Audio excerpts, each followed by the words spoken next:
Now, another belief we have that is important to recognize is often we believe that they made me feel this way, right? We'll say, boy, that person made me so angry, right? I think we want to be a little bit careful about holding on to that belief, because when we do, we make this person the most important person in our life. On a scale of 1 to 10, to what degree do you want this person running your life? 0. And yet, if we define running our life by occupying our thoughts and emotions, to what degree are we allowing them when we react that way? 10. So what we've got to do is recognize that they don't make us feel that way, but that's kind of hard. Let me give you an example here. Let's assume this difficult person is a clerk, okay, and you're standing in line, you're returning some merchandise, the people in front of you are dealing with this person's being rude, obnoxious, loud, arrogant, and you're watching this and kind of getting angrier and angrier, and you're just about to deal with this person, and someone whispers in your ear, I don't know if you know it or not, but their 1-year-old child was killed in a car wreck a couple of days ago. Oh, do we now feel defensive? No. Frustrated? Loud? No. Withdrawn? Superior? Look at this. We are no longer confused because our beliefs about this person have changed. And based on that, we're now interpreting their behavior differently. We now feel different emotions. How do we feel about them now? Sorry for them, compassionate. What's our behavior likely to be? More tolerant, compassionate. There's a great quote that speaks to how compassion can play a role here. It says, compassion is the antitoxin of the soul. I love that part. Compassion is the antitoxin of the soul. Where there is compassion, even the most poisonous impulses remain relatively harmless. So, remember we talked about how problematic resentment can be. It can be a poison, you know. Well, if resentment is the poison, then maybe compassion is the antitoxin. Something to think about. What we want to be very clear, however, is we've got to change this perspective. Okay, let's look at what we've talked about so far. We began talking about the cycle of conflict. How when they are a certain way, we find ourselves reacting a certain way. That makes them worse. We react to that. We create this cycle of conflict, which again seems to feed off of itself. We've also looked at that when we try to change them first, remember the lesson of the fist, they get more resistant. They become more the way we don't want them to be. We also talked about what is really underlying all of this. What's really underlying all of this is beliefs. Their beliefs about the world, they think this is a dangerous place to be. Our beliefs about them.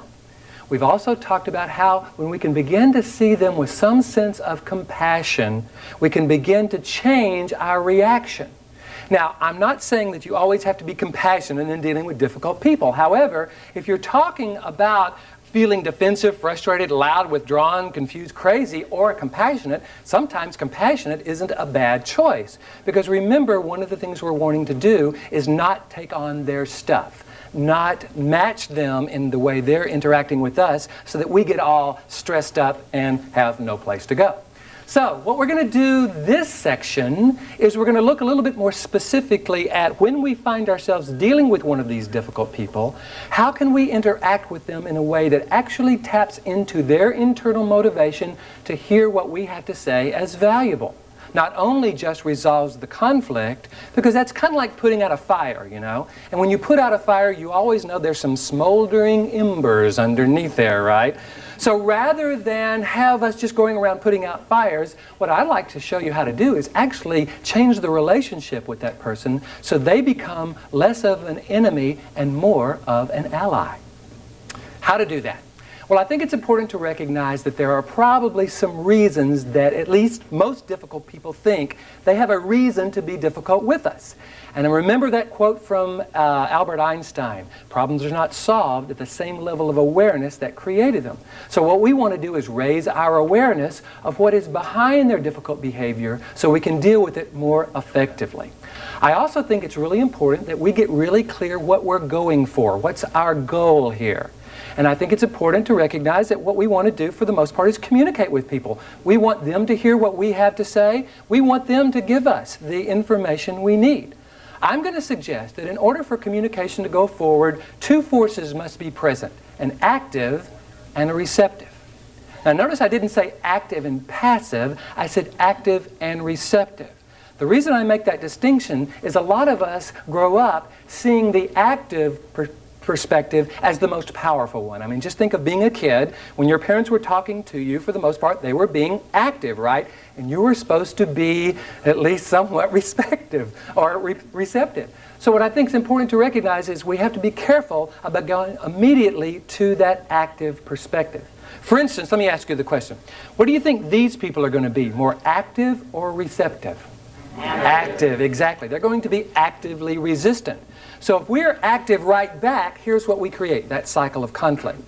Now let me demonstrate to you how the receptive perspective or the receptive position can be valuable and powerful even. I'm going to ask a friend of mine to come up. Steve Butler. Let's give Steve a hand. Thank you, Steve. Welcome, welcome, welcome. I've asked Steve to come up and help me demonstrate this. Steve, what I'd like for you to do is hit my hand and say, Bill, you're wrong. Bill, you're wrong. All right. Now, in our culture, when someone hits you, especially if it's a guy, what are you supposed to do? Hit him back. So I'd go, no, Steve, you're wrong. And you'd go, no, I think you're wrong. Oh, I know you're wrong. No, I'm sorry, you're wrong. No, you're wrong. So you're wrong. We have just created the cycle of conflict. Have you noticed? The more I escalate, the more he escalates, and here we go. Now, I say in our culture, when someone hits you, you're supposed to hit them back. In other cultures, that's not the same thing. In other cultures, the idea is not to get hit in the first place.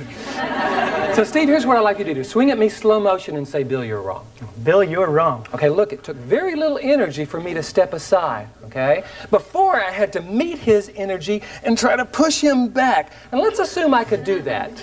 Obviously, I can't, but let's assume that I could beat Steve. Like, I could win by becoming more difficult or more active than he was, and I could bring Steve to his knees.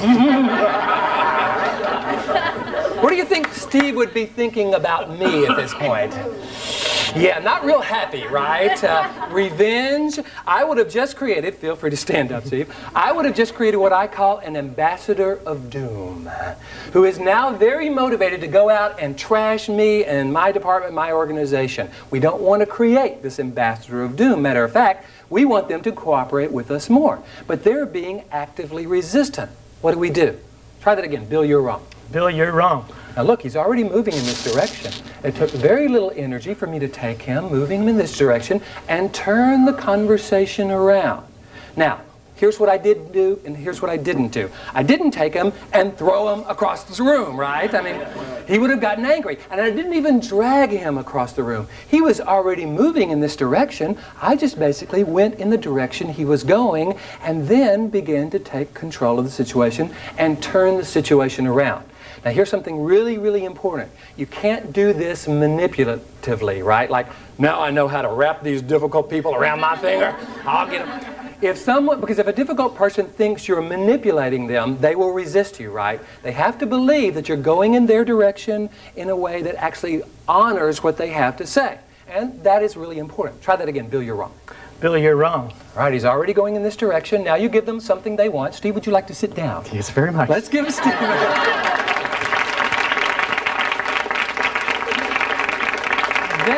Absolutely. That is the power of the receptive position. I think it's fair to say, however, that most of us didn't grow up doing it that way. And so what we've got to do is learn how to do it that way. In learning how to do it that way, I think it's important to recognize that there are probably some reasons why people are difficult with us in the first place. And the more that we understand those reasons, the more we can interact with them on purpose. For instance, would it be fair to say that one of the reasons that people are difficult with us is they have a need to tell us something? I mean, you've probably been in this situation, right, where you have a need to tell somebody something and they're not listening. Have you noticed how frustrating that is? And so what do? We get louder and more insistent and more difficult trying to get them to listen to us. Well, it's important to recognize that difficult people do the same thing. So, when someone has a need to tell you something, and it's one of the reasons they're being difficult, what I suggest we do is listen. Kind of sounds like a no-brainer, right? But I think it's important to recognize that a lot of times when we listen, we're not really listening, are we? Especially when we're dealing with one of these difficult people, right? We're either going, yeah, give me a break, go ahead. Well, in other words, we're just letting them vent, or we're forming our response to them, right? Well, when they get through, I'm going to hit them with this. or we're making grocery lists in our mind, or we're doing something other than really listening to them.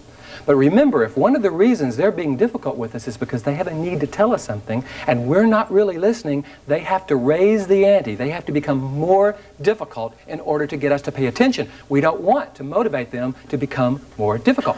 So we listen, but we don't just listen to let them vent. We actually listen for what's important to them. Because what's fascinating about when people are venting, what they're actually doing is giving us the key to their cooperation. Because they're telling us what's important to them. We want to be able to draw on that later in the model when it's time for us to offer a solution. So the more we listen for the key to their cooperation, the more we have that valuable information to draw upon later. Also, we want to make sure that they really believe that we've heard what they've said. How could we demonstrate to them that we've actually truly heard what they've said? Paraphrase it back, yes. Now, it's important that we paraphrase it versus just repeat it back word for word, because it has almost become a cliche in our society. In other words, if someone comes up to you and says, I'm really feeling frustrated and angry, and you say, I hear you're feeling frustrated and angry. They'll slap you, right? I mean, they don't care about that. That just says, I heard what you said, but it doesn't say I really understood what you said. What you want to do is paraphrase back, because when you paraphrase, you tell them what you understood them to say. Let me make sure I got this right. Here's what I heard you say, or here's what I understood you to say. Then you say it, then you ask, did I get it right? Because whether they say yes or no, it's really valuable information. If they say yes, you know, they now know that they've heard you and you've heard them. And that's now a valuable step in moving forward. If they say no, it means you've missed something. And you want to make sure not to miss something, because remember, that is the key to their cooperation. Now, would it be fair to say that another reason people are difficult with us is because sometimes they're afraid that we don't understand the seriousness of their problem. And most people believe that this problem is serious and they have a right to be upset, right? Fair to say? That's why when we tell them to calm down, again, they don't say, thank you for sharing. They get more upset because they hear our telling them to calm down as us implying that we don't see their problem as a serious one. So here's where I'm going to encourage you to empathize. Now, I know this sounds like psychobabble, so hold on for a moment. When I say empathize, what I just really mean is you might say something like, you know, I can understand how you'd be upset by this. That lets them know that you understand the seriousness of their problem. It doesn't mean that you necessarily agree with them.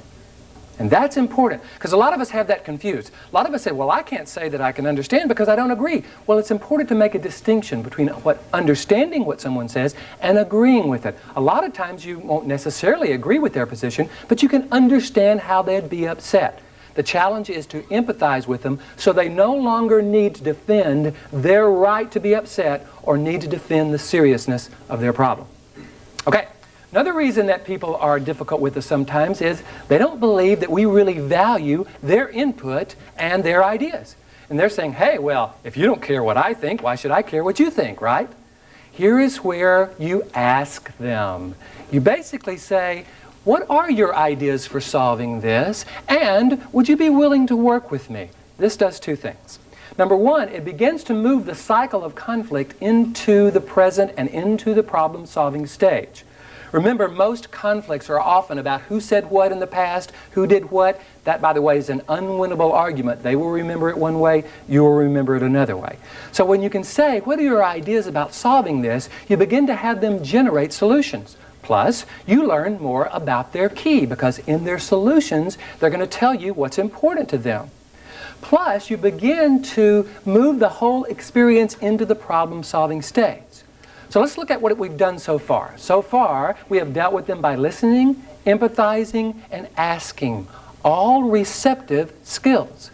That's that when I was leading Steve across the stage here, I was taking that receptive position, but in the meantime, I was learning more about the situation so that I can then move into the active stage.